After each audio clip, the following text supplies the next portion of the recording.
1828. President John Quincy Adams was running for a second term against his longtime rival, Andrew Jackson. Adams wants the vindication of his policies. Jackson wants to kick John Quincy Adams out of the White House, to revenge himself for what he deems to be the corrupt bargain that cost him the presidency 4 years before. Jackson was no stranger to a tough fight. He still carried a bullet in his shoulder from an 1806 duel. Jackson is a dueler and a brawler.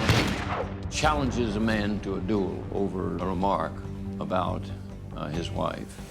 Kills the man.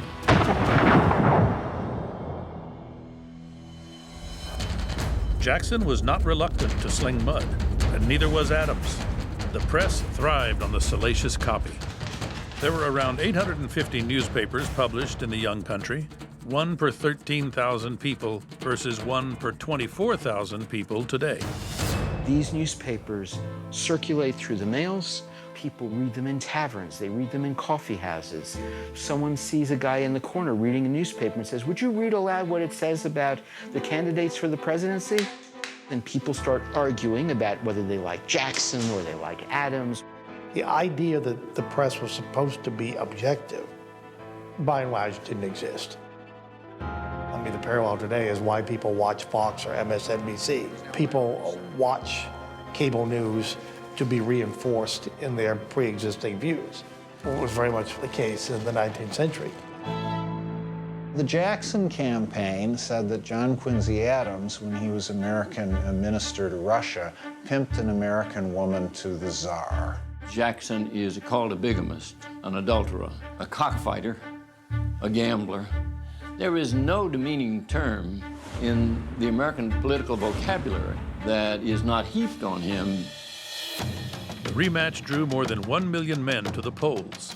When the results came in, Jackson won easily, taking 178 electoral votes out of 261. Adams only managed to hold New England and 3 other states. The era of Jackson is the era when democracy becomes a great virtue, a great goal, and Jackson becomes president because he seems to symbolize the possibilities of democracy.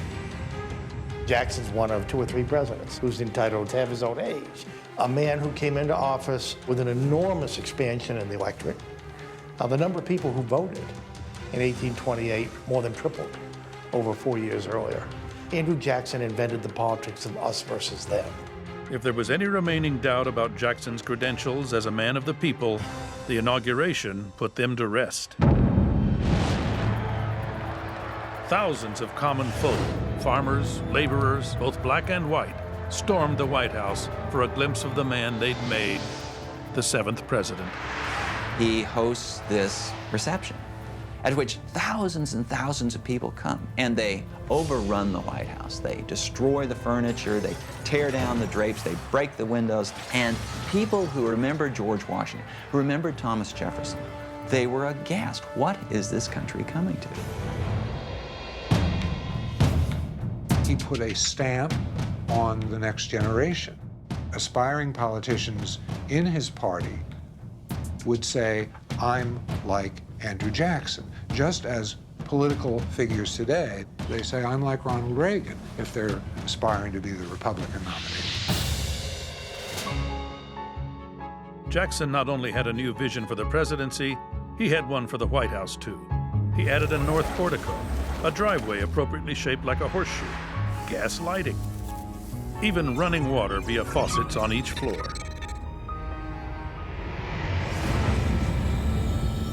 The expansion of the White House mirrored the country's as the frontier population continued to push westward and forced a confrontation with the Indians who were living there.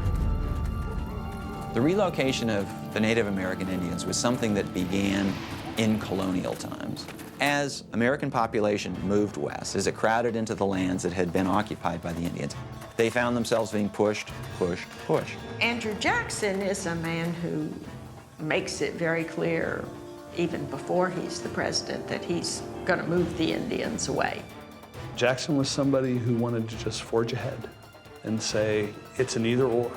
Either people join us in the United States in our way of life and abandon their own way of life, or they get out of the way. And that became the foundational idea behind the removal policy.